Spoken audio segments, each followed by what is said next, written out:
కూడా CPM party జిల్లా committee పక్షాన ప్రత్యేక అభినందనలు తెలియజేస్తా ఉన్నాం. అయితే ఒకటి మాత్రం వాస్తవం, మనం అందరం రైతులం డైరెక్ట్గా కాకపోవచ్చు, కానీ రైతు కుటుంబాల నుంచి వచ్చినటువంటి వాళ్ళం, రైతులు పండించినటువంటి పంటలు తీసుకున్న వాళ్ళం. ఈరోజు రైతులకి ఇబ్బంది కలిగినప్పుడు మనం వాళ్ళకి అండగా నిలబడాల్సినటువంటి బాధ్యత ఈరోజు ప్రతి ఒక్కరి మీద ఉన్నది. అన్నం తినే ప్రతి ఒక్కరూ ఈరోజు రైతులు చేస్తున్న పోరాటానికి అండగా నిలబడాల్సినటువంటి అవసరం ఉన్నది.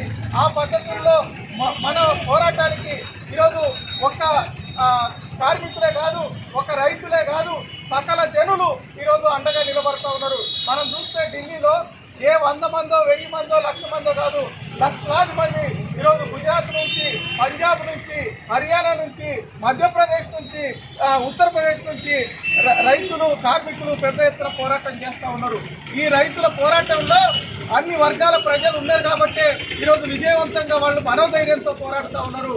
అందుకే మనం ఒకటే చెప్తున్నాం, రైతాంగ పోరాటం అనేది ఇది ఒక్కరిది కాదు, మొత్తం సమస్త సమాజాన్ని.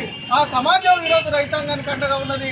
కాబట్టి బీజేపీ ప్రభుత్వం, నరేంద్ర మోడీ ఇప్పటికైనా అర్థం చేసుకోవాల్సినటువంటి అవసరం ఉన్నది.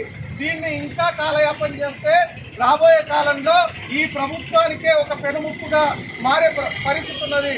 ఎందుకంటే నరేంద్ర మోడీ గారు ఇప్పటిదాకా ఏమనుకుంటున్నారు, నాకు తిరుగులేదు, నాకు పూర్తి మెజార్టీ వచ్చింది కాబట్టి నేనేం చేస్తే అది నడుస్తుంది అనే పద్ధతుల్లో ఒక అహంకార ధోరణితోటి ముందుకు పోతూ ఉన్నారు.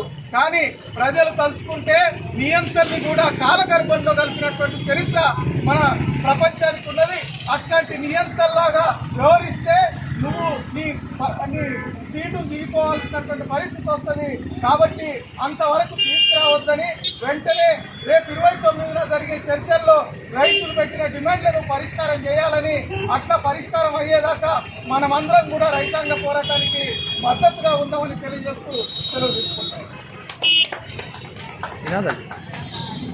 రైతుల ఐక్యత, రైతు పోరాటాలు, 3 చట్టాలను వెంటనే, 3 చట్టాలను, రైతు వ్యతిరేక చట్టాలను, రైతు వ్యతిరేక చట్టాలను, రైతు వ్యతిరేక చట్టాలను